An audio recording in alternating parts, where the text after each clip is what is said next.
Agências bancárias podem ser obrigadas a aceitar pagamento de contas de consumo público. Lista de espera para cirurgias no SUS deve ser publicada na internet. E comissão pede ajuda da Defensoria Pública para regularizar terreiros de Umbanda. O Jornal da Alerj começa agora.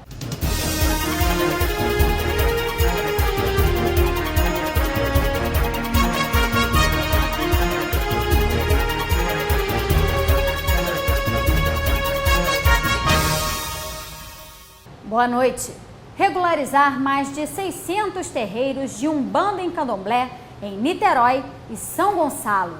Esse é o objetivo da Comissão de Combate às Discriminações da Alerj, que se reuniu nesta quarta-feira com a Defensoria Pública do Estado. A medida enfrenta dificuldades pelos custos existentes. As casas de santo trabalham com a caridade e os recursos são escassos. Pais e mães de santo idosos enfrentam outro obstáculo. Eles não conseguem regularizar as casas, tudo em função da burocracia dos cartórios. Quando esses pais de santo e essas mães de santo chegam no cartório, a cada taxa de autenticação de cada processo das folhas do estatuto ou da ata, cada taxa dessa custa R$ 48. Então, o total que ela sai de 48 vezes 24 assinaturas, autenticações, você imagina quanto que dá. Então, quer dizer, para o bolso desses pais de santo que não têm fins lucrativos, que não recebem nada, como que eles vão pagar essa taxa no cartório? Chegar lá, ele é barrado, ele não tem condições. A regularização pode ser conseguida com o auxílio da Defensoria Pública. O encontro serviu para explicar os procedimentos e começar a elaborar as regulamentações. As religiões de origem afro, de matriz africana, elas são muito perseguidas, né? O ano passado nós levamos a Mãe Conceição de Caxias para o Procurador-Geral Marfan. O terreiro dela foi 8 vezes incendiado. É claro que a regularização, a legalização, ela não acaba com as agressões, nem com o preconceito, mas ela fortalece, ela diminui a precariedade. Então, um terreiro legalizado, primeiro, ele passa a poder celebrar um casamento, poder fazer um convênio para fazer um trabalho de resgate de memória cultural, religiosa. Um crime contra um terreiro regularizado é um crime religioso contra uma igreja, contra um templo, que é equivalente. E uma vantagem é que quando a gente faz junto com a Defensoria e com o CEPLIR, depois de uma audiência pública, esse trabalho é gratuito. A Câmara de Tecnologia do Fórum Permanente de Desenvolvimento Estratégico do Rio debateu nesta quarta-feira a minuta do projeto sobre a Lei Estadual de Inovação. O documento está na Secretaria Estadual de Ciência e Tecnologia, onde a Câmara Setorial do Fórum se reuniu. O objetivo é alinhar a legislação estadual de inovação à nacional, sancionada em janeiro deste ano. Esse texto foi um texto sugerido numa reunião de secretários estaduais de Ciência e Tecnologia, como uma atualização do marco legal dos estados. E a gente vai agora fazer o esforço de colocar essa lei, esse projeto, dentro da realidade do estado do Rio de Janeiro, entendendo que na primeira lei de inovação, nessa que está em vigor hoje, já existem várias inovações que foram conseguidas graças a essa discussão com esses atores do sistema. Então a gente precisa rever esse marco, incorporando também o que o Rio já avançou e o que precisa avançar no ambiente de inovação. O representante da Firjan, Fabiano Galindo, destacou que a Câmara já discute essa legislação há algum tempo e que a lei de inovação vigente precisa ser revisada. Galindo destacou 2 propostas que ainda não foram implementadas e que devem ser reforçadas na elaboração dessa nova legislação: a criação de um conselho estadual e de um fundo para a inovação. Um é que permitiria a revisão desses marcos regulatórios, que era um comitê que reunia atores de várias instituições, principalmente das universidades, que as universidades são importantíssimas nesse processo de inovação, e também as indústrias, né? A Federação da Indústria, o SEBRAE, que apoia as micro e pequenas empresas, ele estaria participando dessa leitura da lei e a aplicação dela ou não, e corrigiria o rumo. Um segundo ponto é a questão de recursos, né? A gente está falando de inovação e a gente fala de dinheiro. Existe um fundo que foi previsto na Lei de Inovação do Rio de Janeiro que a gente não tem conhecimento desse fundo. A gente não sabe o quanto que ele arrecadou, a gente não sabe o quanto que foi aplicado. A coordenadora da Agência de Inovação da PUC sugeriu que a lei contemple as vocações específicas do Estado. E eu acho que não dá para falar só de transferência de tecnologia, tem que falar de transferência de conhecimentos gerados nas instituições de ciência, tecnologia, para fomentar a inovação nas áreas em que o Rio de Janeiro tem as suas vocações mais bem definidas.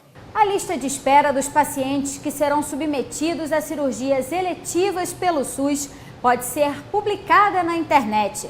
A proposta foi uma das 43 analisadas pela Comissão de Constituição e Justiça. A iniciativa é dos deputados Márcio Canela e Vaguinho.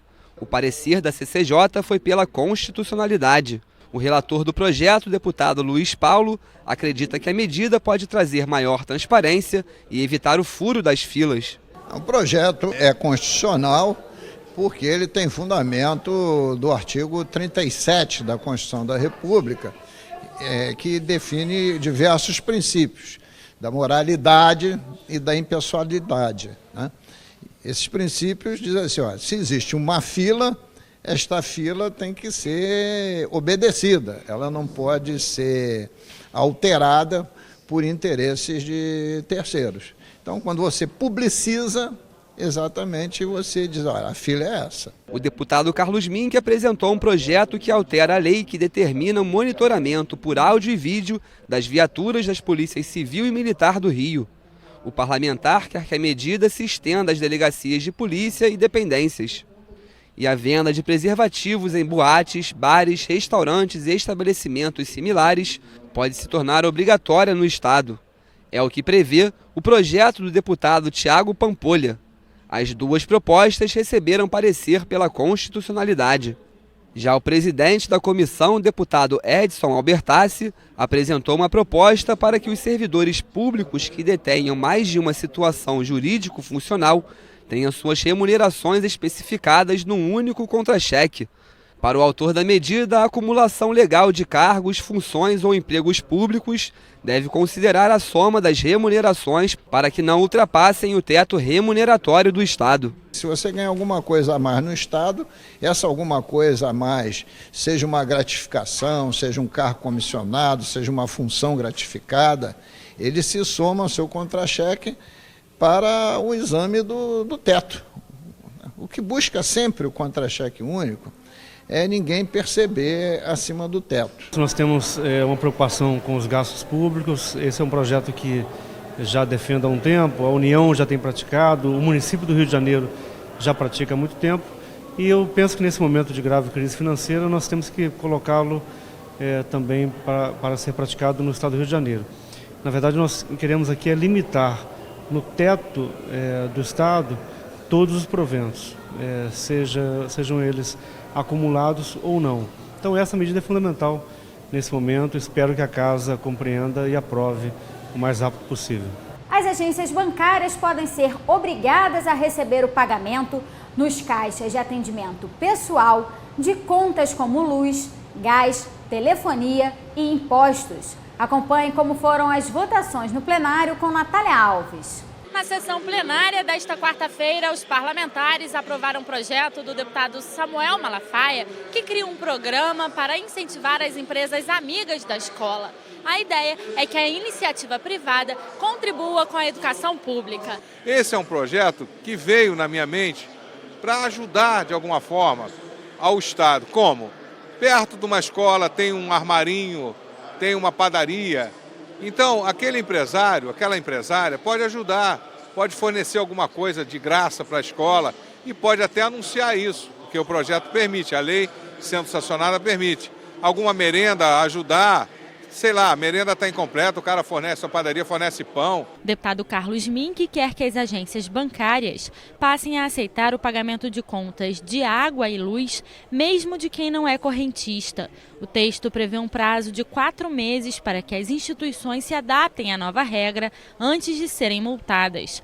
A proposta foi aprovada em segunda discussão. O banco não pode se recusar a receber contas de pessoas que não sejam clientes. Porque muitas vezes o banco, o que é? Os clientes falam, gente, olha, ou você é meu cliente ou então vai pagar suas contas de gás e luz em outro banco, outro local.